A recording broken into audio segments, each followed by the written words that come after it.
Hello, welcome back to the Lapdown Podcast. We are currently on a Formula One hiatus, so we are doing our very, very best to provide you with some of the most nonsensical Formula One gossip, news, chat that you could ever possibly wish to stumble across. If you're new here, please subscribe, drop us a like on whatever the platform it is that you're consuming this content in, leave us a 5-star review, don't care what the words say, and tune in, buckle up, because you're about to be lapped. Lapped by the Alex. How are you, my friend? I'm not bad. Is it bad to say, for some strange reason, I haven't missed racing yet? I know it's only been a normal amount of gap. Like, today should be, as we record this, Bahrain practice. So yeah, it hasn't been a long time yet. We're now getting into the long time bit. But I've not been yearning for the F1 mines for some reason, which I guess, had we have had constant on-track battling for the first 3 Grand Prix, it might have been a different story. And we're not being negative. We are still the Posse Pod and we will remain the Posse Pod. But it just occurred to me this week where I was like, I haven't really been I do a lot of time in the F1 subreddit, not really been checking that much. Yeah. Like I'm kind of, it's as if the season hasn't really started yet, is sort of how it feels like. Well, we've been busy off track, I think would be fair to say, with other things. So I think we can be forgiven, but we are still diehard Formula One fans that live for the badge, can't get away from the badge. Mm-hmm. But I agree with you. I mean, I think that those 3 Grand Prix almost feel like a bit of an extension of pre-season. They're like I said in a previous episode that what we should do, we should scrap off one of these pre-season tests and have a pre-season race. Yes. And I kind of feel inadvertently, because of the stone throwing and word shouty type stuff going on in the Middle East right now, that's pretty much what we've had over 3 weekends. We've had a pre-season and then we've had a pre-season race mini calendar thing, which Mercedes have done quite well in. Yes. And then actually the real event starts in about 4 weeks' time when we all get to Miami. Assuming there's any aviation fuel left in the world that we can actually get places. It's like a little pre-season tour. Like with the cricket club's gone away to Spain for a week before the season started and played a load of matches in a really short space of time.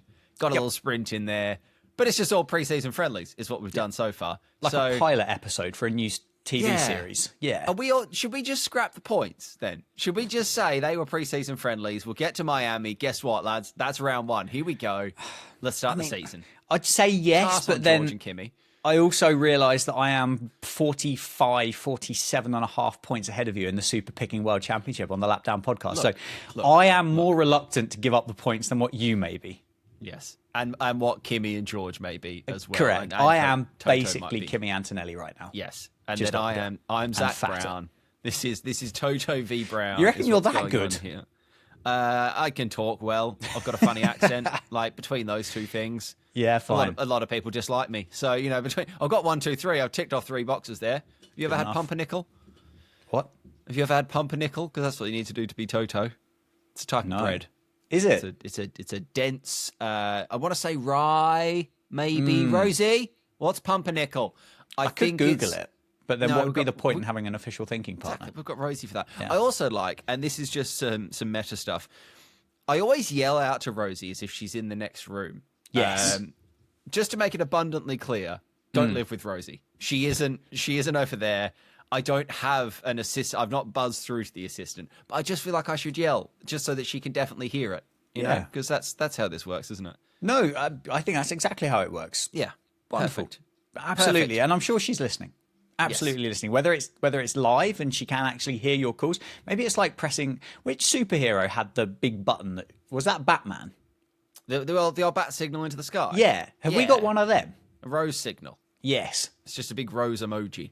Precisely. That just gets cast out into the, probably the US sky, because there won't be much use over here, will it? But it's all the same sky in theory. That's getting a bit, That's getting a bit hey, look, if we're struggling for content in 3 weeks' time, maybe we'll come back to whether all of the sky is the same sky and how long maybe one water droplet might take to circumnavigate the globe. I'll write that down. Yes. Which same sky chat. We'll put that down for future episode planning. I can actually see you typing it in. Add it to the notes. Can you tell that there's no racing, by the way? Everyone that's listening, we're at the stage of I've written down same sky chat. So it's a good chat, though, isn't it? Yeah, wonderful It's a chat. good convo. Wonderful It's a good chat. convo. I do think, though, we are going to be running dry through the course of these kind of 4 or 5 weeks. So we would love to hear from more of you. We've got our regulars, we've got our official partners, we've got our regular correspondents coming in with various questions, theories, tinfoil hat moments, hot takes. Maybe we can do a little bit of a Q&A or something like that. It would be kind of cool. We'd like to get to know a little bit more about you. This isn't a beg, and we do realize that writing emails out can be a bit of a pain in the ass. But if you just want to kind of send a quick question or a hello or whatever that might be, teamradio@lapdownpod.com. Nailed it. I did have a little glance down.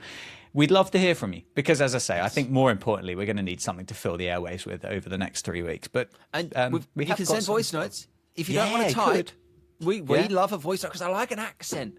I want to hear where people are. Like Garrett had a wonderful voice, a surprising voice almost. Like that was a pleasant timbre to his voice. So yeah. Let's hear what you're doing. Rosie's got a lot of that. We've got a lot of accented listeners, actually. Have we ever had a Scouse Formula One driver? Pass. Do you want to shout for Rosie again? Rosie!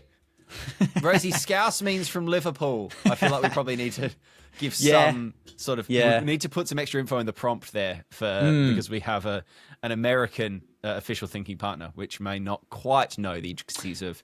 Are we saying that is Scouse an accent or is Scouse? But could you be Scouse without an accent?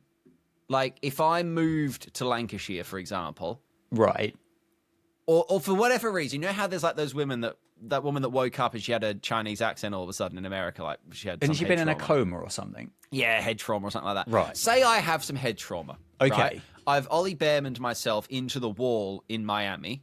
Right. And I wake up, I'm in the north. Yes. And I wake up, no accent, right? Let me roll back here. Sorry, let me set the scene. It's me. Yeah, the Australian. Right? Yeah, the Australian. Yeah, but I've got this accent, but I'm from Lancashire. Am I still Scouse? Well, no, I think you're Australian. Interesting. But say I was born and bred in Lancashire with this accent. Transplant me, but I've lived my entire life in Lancashire. Am I still Scouse? Can you tell we're on an F1 catch up window? Yeah. See, well, we ask the big questions on this pod. Thinking's not a great means and mode of kind of communication, is it? No, not on an audio podcast. Airwaves. But for those of you wondering, I am currently scratching my stubble, kind of in a contemplatory type fashion. I don't know. I mean, there's a lot of unanswered things there to go for, isn't there? I mean, I don't know. Because the thing is, because what I would say though, is if you did suddenly kind of wake up in that area with the accent that you currently still have, you would still have an Australian accent despite not being Australian. Yes. Yeah. Yeah. So does that make me Australian? If I was born in Liverpool but sounded like this, am I Scouse or Aussie? Well, I don't know. I mean, they're pretty tight on the concept of letting too many people in, aren't they? So unless you've got a tradable commodity, I don't think you'll ever be Australian if you're not actually an Australian to start with. Possible. I do have I have 2 beautiful blue passports though, because they're both the same colour. We've digressed. We're talking about Formula 1. Yes. What's happened? GP's gone or going or sort of has mentally checked out. He's quiet quitting, possibly, but maybe not. Can I just say, first of all, how weird must that be to quit a job with 2 years' notice? Like, it's awkward enough quitting a job with 4 weeks' notice. And like through the first week, everyone's a little bit on, like it's sort of sinking in. And then you got 3 weeks to go and you're thinking, well, I can't give a fuck. Like, what do I'm not, like, I am here at 9:01 and I'm leaving at 4:59. You checked out. Imagine doing that for 2 years where you're traveling the globe 24 times. You're like, that's just such a bizarre to me. That must be odd. Yeah, no, it is. It is incredibly strange. Very strange. Because I suppose they can just put him on gardening leave. Yeah, but haven't said they're going to, have they? The statements imply that he's just going to crack on as is and then but you never park do, his car do you? in a different car park. You never do. Oh, no. You just don't. And it doesn't... But then they've got bugger all left, really, at Red Bull. I mean, they kind of feels like it is down to their bare bones. What's Max going to do? Who's he going to be able to communicate with over the radio? Because if he goes over to... I mean, GP's normally quite blunt and sassy in responses to Max Verstappen. What's quiet quitting GP going to be like over the radio to Max Verstappen? I've got no power. Don't care, mate. Not bothered. Yeah. Have you tried accelerating? For information, Max. Yeah. It's just for information. Yeah. Can we? There's so many hypotheticals that I want to pull out of this, but let's bring. We obviously have to replace Max's race engineer, right? Yes. And I am thinking we look abroad, and I am thinking we look at Fiorino, and I am suggesting that we need Adami to Red Bull. Make it happen. Can you imagine Max Verstappen in a cranky mood like he's been continually for 2026, and then he's getting some "that was a funny one, must be the water" type bullshit coming back? Oh, Checking. Doesn't matter how good the racing is for the rest of that year if we could have Max on the radio with a Ferrari quality race engineer. Yes. Plan A. We think. What do you think? Yes. I'll pay it. Yeah. And maybe that's what we need in this super clipping world of Formula One now. I have seen a lot of social media posts being posted up over the last couple of weeks with like a bullet list of points that kind of say none of these events have super clipping in it, and it's like watching pigs racing and like the when they roll the cheese down the hill and all the people like tumble down after it. People are going, no super clipping here. It's good that. No super clipping. I would argue if I got a little bit too close to the person next to me chasing the cheese and our ankles tapped, is that not sort of we've super clipped ankles? I think we just need to be, Was your front wing parallel to their axle? Should they have left the space? I think it is just a cheese racing incident. Yeah, I would say. Yeah. These things can happen. What type of cheese would it require for you to chase after it down a near vertical hill for you to want to get the cheese? Babybel and up. Literally anything above a Babybel. Damn, we're talking about cheese here, mate. I mean, anything, as long as it's not mild. I don't want your mild cheddar. That's a waste of milk. Fuck off with your mild cheddar. It's extra mature or be nothing. But yeah, I mean, Babybel and up. I think it's just Babybel will roll well down the. That'd fly downhill. That's lap record territory. That's like sort of the golden snitch of cheese racing. I would imagine that's sort of throw yourself off your broom and catch the golden Babybel. A Babybel feels like it's been designed in a wind tunnel for pure aerodynamics for those type of moments. Whereas it feels like the current cheese that gets used to roll it downhill may have been sculpted by hand and may have some kind of wobbly bits that may not be quite so aerodynamic. And plus, a Babybel as well feels like it would bounce well. It feels like it wouldn't lose momentum as it went down the hill. Good livery. The Babybel, pardon? Good livery on a Babybel as well. Yeah, true. In the wrapper or out of the wrapper? I suppose you've got to have it in the wrapper because you can't have a naked Formula One car, as we discussed earlier. Yeah, sponsor names. Yeah. So the Babybel is the Formula One car of cheese rolling. Yes, that's what we're saying. Wonderful. What were we talking about? We're talking about the fact that GP is leaving Red Bull. Yes, he's gone in 2 years. So are Red Bull not in a situation there though? And this is going to be strangely serious chat for this, as far as this podcast has gone so far. There would have to be a point if they're not going to gardening leave him, which they may well still do, right? It's fresh. We don't know full details yet. But the statements that have come out from the Verstappen camp and from Red Bull imply that he's working his notice period up until when he leaves. Well, they're going to have to start cutting him out of stuff, you would think, bearing in mind that 28 is still, that's very convergence mid-regs territory that at that point, the cars will probably all look exactly the same, and we're back down to 3/10 gaps in qualifying for the field. They have to start cutting him out of stuff, you would think, unless they're genuinely not that concerned about it. I don't really know how privy he is in his current role, but he's like head of racing and race engineering or something. Like, he's quite high up in the inner sanctum at Red Bull. You'd think if somebody farts at Red Bull, GP would know about it type level of business, wouldn't you? He's overseeing, I think. I think he can access any document. As if we're going to go as basic, his file permissions, I would imagine, very high. So you can't keep that really high, surely, and not then put him on a gap of some description. That would seem very bizarre. Because there was that whole thing years ago, wasn't there, about somebody that left, was it McLaren to go to Ferrari, and it was Spygate type situation. I mean, the one thing I would say at the moment is I don't think many people are spying on what Red Bull are doing in these regs. So they've got that covered off. It would be silly, I think, unless they've got something wonderful that they're discussing. So how do they? Because yeah. How do they protect themselves, I guess, is the question. Exactly. And naturally speaking, even if you're in GP shoes and you were going, look, I'm going to be a good guy, I'm going to work my notice period, I am going to give as much as I can. Within reason, I'm going to give everything I can to the Red Bull family, because at the end of the day, there's 2 world championships to win in between now and then. And you could walk away from it with a decent bonus in those couple of years. And I'm sure you're going to be incentivized enough to do a good job.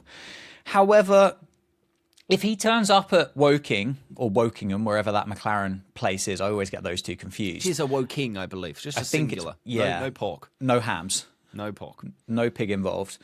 And he turns up and he just goes, you know those kind of like washers that you've got on the back of your engine bay? Well, we used like aluminium ones rather than steel.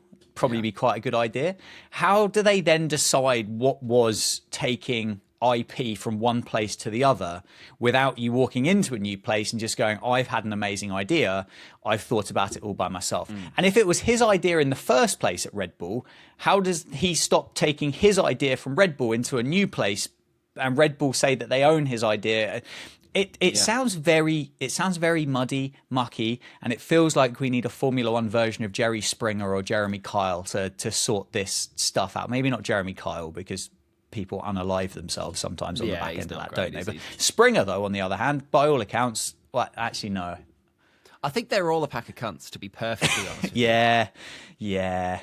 But So we don't need that at all. I tell you, we'll do it. there you go. Yeah, why not? That could be a lap down special episode. I We got a few free weeks. That works.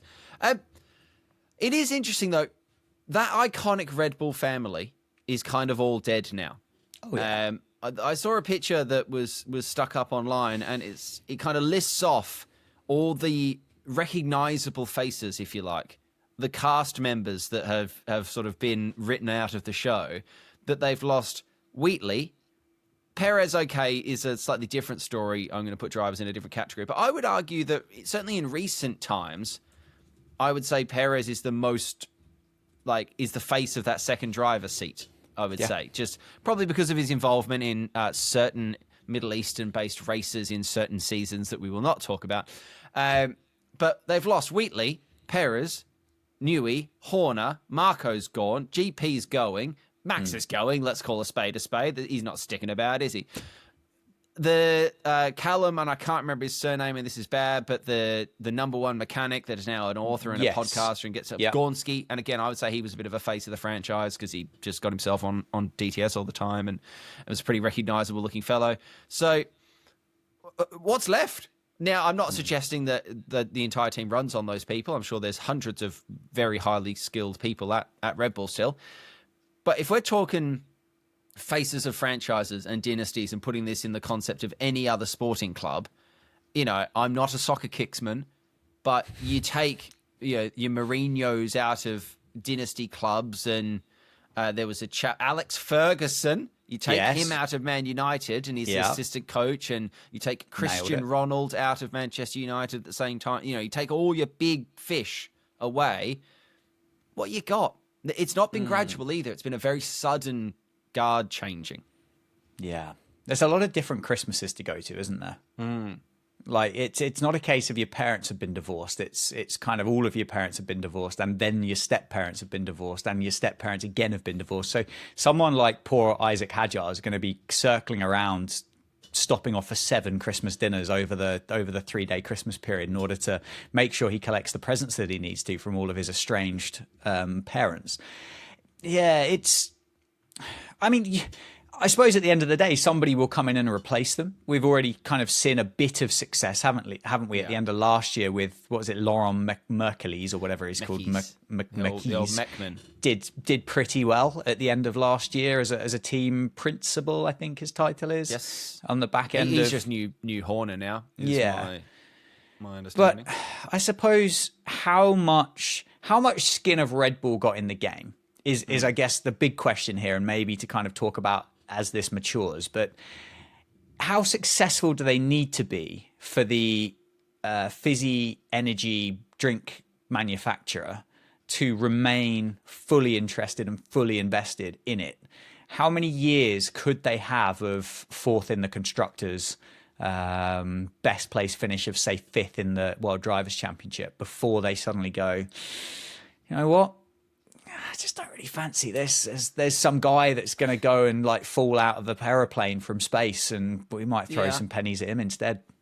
I think many, but the question I think for me actually becomes less about that main Red Bull team and becomes more about, do they want to run 2 teams anymore? Yeah, okay. Do we want 2 midfield teams, or should we just run the one team and invest all effort in that? I mean, we're 3 races in. We've had our preseason tour and nothing more. We've got a catch-up window now. The Red Bull engine actually seems all right, is probably the bright spark for them. They're not massively behind, I don't believe, on the engine. I don't think they got granted that A-Duo or whatever that program is, that if you're too far behind on the engine, you are allowed to work on it. I don't believe, I might be wrong, citation needed. Okay. I don't believe they're in that list, which means the FIA seems to think that they are close enough on an engine standpoint. I can tell you that Honda were.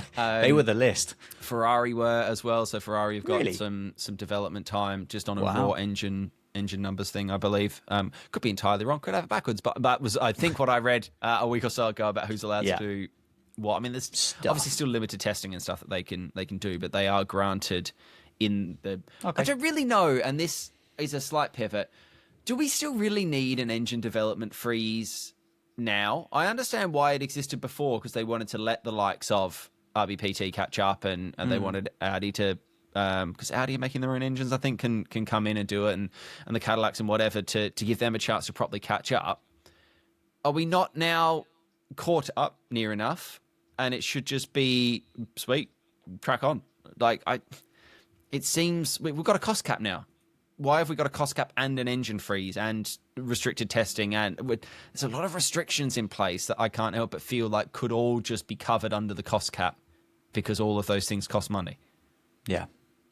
Look, I think if a business wants to spend their pennies in a particular way within the rules and regulations of the penny spending business, they should, in theory, be able to invest that how they want to get the, because otherwise it becomes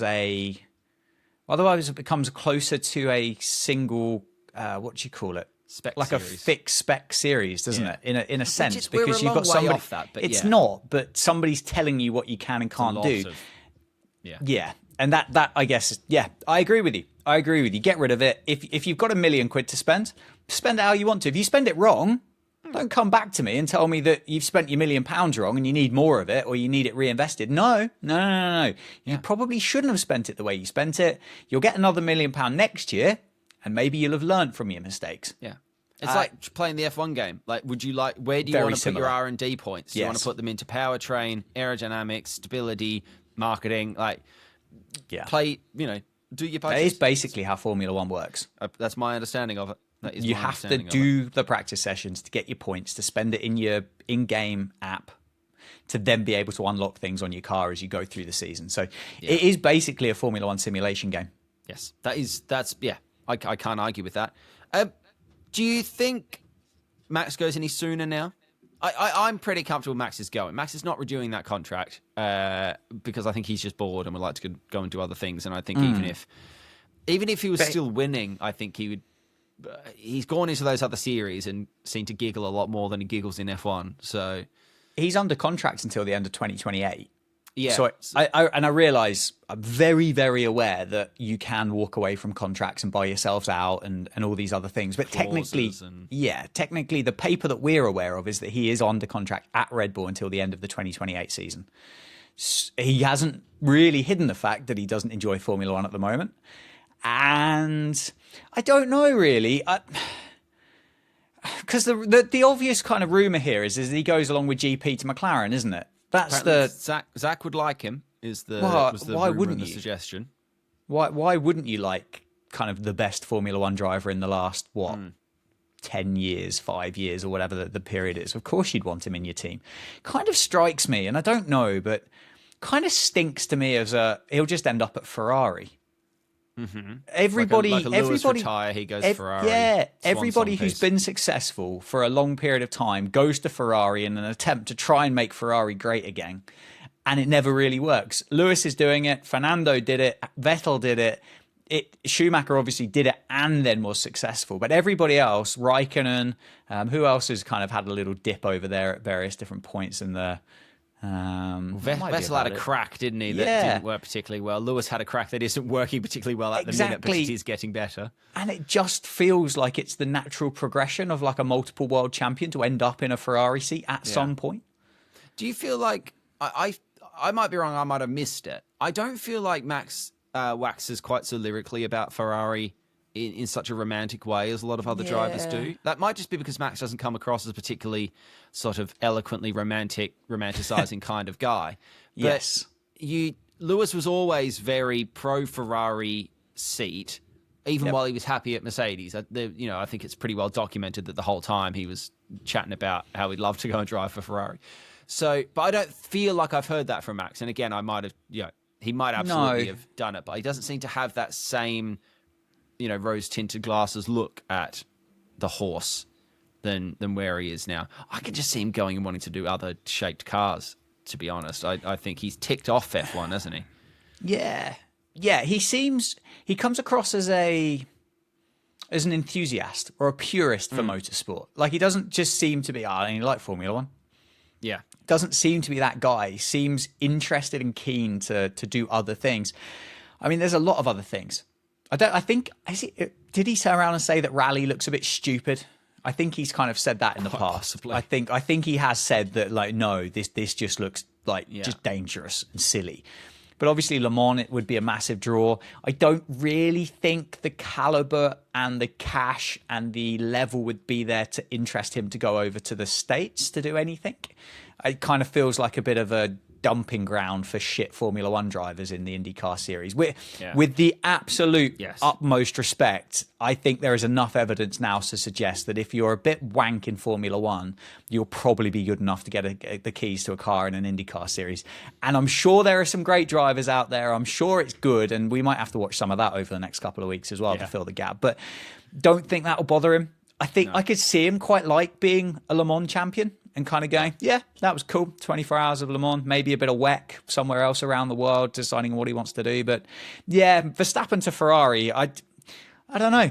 I agree with everything he said, but every bit of evidence out there that I can pick up suggests to me that in a couple of years' time, he's going to be wearing some red overalls and he's going to be living in Italy.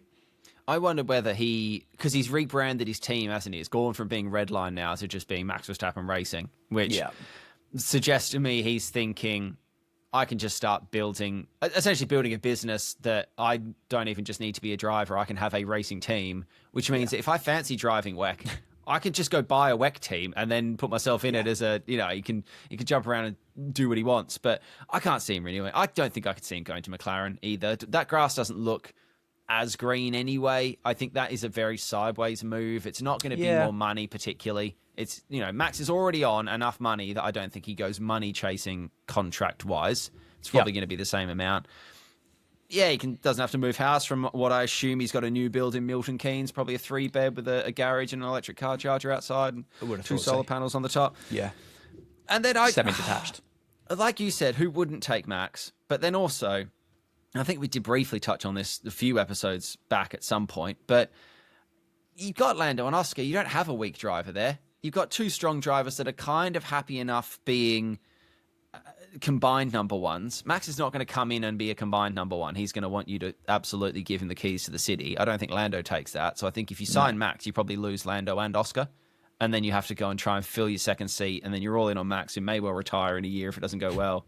Yeah. It just feels fraught with that investment feels fraught with danger for me. It's a pickle. It's certainly a pickle. I mean, Norris is under contract until 27, and I think Piastri is under contract until 28. So, and I think both of them here say that they are at least until that period of time. So always I believe, opens, isn't there? Yeah, exactly. They've got kind of potential extensions going on. I think McLaren would be silly to move on from either of those guys. I really do. I do see the value that Max provides, but equally, I don't necessarily think he and his skill set and personality necessarily fits what we see at McLaren as a bit of a happy family. I think he's like that IT He's worker. an only child. Yeah, he's the IT worker at a big business who is incredible at his job, but is an absolute wanker. Yeah. Like, he just no people skills, horrible to work with. Everyone hates him, but God, he's good at his job. And it's like, do we want to bring in the all-star employee in terms of the output work, but we're going to seriously rock the rest of the organization's boat because he's not particularly easy to work with? Or are we better off having happy families with good workers than trying to make one big money signing? One thing to finish, just to finish on some more in line with our usual kind of conversation. Oh, yeah. I have a headline for you, and I'm going to ask you, after I've read you the headline, which publication you think may have written this article. Liam Lawson deserves a Formula One commentary team that knows he exists. Would it surprise you to know that was written by the New Zealand Herald? Oh. Article journalist, was it Liam's mum or something? Quite possibly. I'm not going to pay $2 a week to read the article, but... No. The first line, watching Liam Lawson's Formula One escapades on Sky is becoming a frustrating experience for his Kiwi fans. Lads, he's P12 a lot of the time. What do you want them to do? It's an international broadcast. Formula One is just generally annoying being in New Zealand because you're miles away from like the time zones of things. Like Europe's not a convenient time, is it, to go and watch Formula One if you're a New Zealand fan, like a New Zealand fan? I don't want to be too harsh, but he's just not very good, is he? He's no. Like, he's 10th currently in the World Championship with 10 points. And you kind of feel like 11th is pretty much kind of bang on the nose as to where you'd expect him to be. Yes. And I'm going to be honest, I don't think it's a xenophobic thing. I don't think they're not talking about Liam Lawson because he's from New Zealand, bro. I think he's probably just not featured in the real running of that. And they can only call what's in front of them. They don't control the cameras, first of all, so it's not Sky's fault that we didn't see him on camera. And then Sky can only talk really about the people we are either seeing on camera or that are making big moves. And he was neither on camera nor making a big move. So what do you want, New Zealand Herald? Shut up. Yes. You kind of get that piece of commentary where it's kind of, Perez is going slowly, Leclerc's gaining, he's gaining, through goes Lawson's doing well, isn't he? Hamilton! It's that kind. What do you want? What do you want? Just if you want Liam Lawson to get featured more in the TV directorship, tell him to get good. He's got an excellent social media kind of platform and personality that gets exploited to the hills by Racing Bulls or V-Carb or whatever they're called. And I think we should just enjoy that and appreciate it for what it is. I would agree. And he'll end up in IndyCar at some point. There you go. There was chat about him going and doing V8 supercars on a guest seat. Do something, haven't they? Yeah, why not? Stay sharp.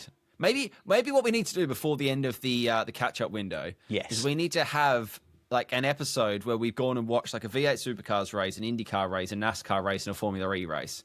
Okay. One of each. I appreciate I'm committing us to like 12 hours worth of non-series we're interested in watching. The longest NASCAR race in the calendar. But if we picked one race from this season of each of those series, and then we'll do like a critical review and we'll do a pros and cons of them versus Formula One. What's better? What's worse? What's wank? What F1 needs to steal? Let's go around the grounds of motor racing. Done. There you go. I like it. I'll pay that. If anyone would like to come around the grounds with us, we'll work out before next week. I'll commit to this. I'll do some homework. Yeah, why not? Before next week, I will pick out the 4 races that we'll do, and then people at home can watch those races with us if they can find them in one means or another. Nice. But next week, send us in before then. So you've got a week, but do it now before you forget, right? Stop listening. We're about to finish. Then go and send us your email. I would like from people, I'd like some hot takes, questions, thoughts, ideas. What could make F1 better? What do we need to scrap in F1? Any of your tinfoil moments, send them in. teamradio@lapdownpod.com. Messages, voice notes, whatever. Leave us a review because they really help. And share it with someone because that really helps as well. Dan, if they would like to see you do other things in the meantime, they should go where? Dan Jets on the internet is a good place to look. There you go. Anywhere on the internet. It's quite handy that his name's got a Z in it. There aren't that many names with Zs in it. Narrows it down. You just type it in. He's going to pop up. He's everywhere, this man. Yeah. He gets around.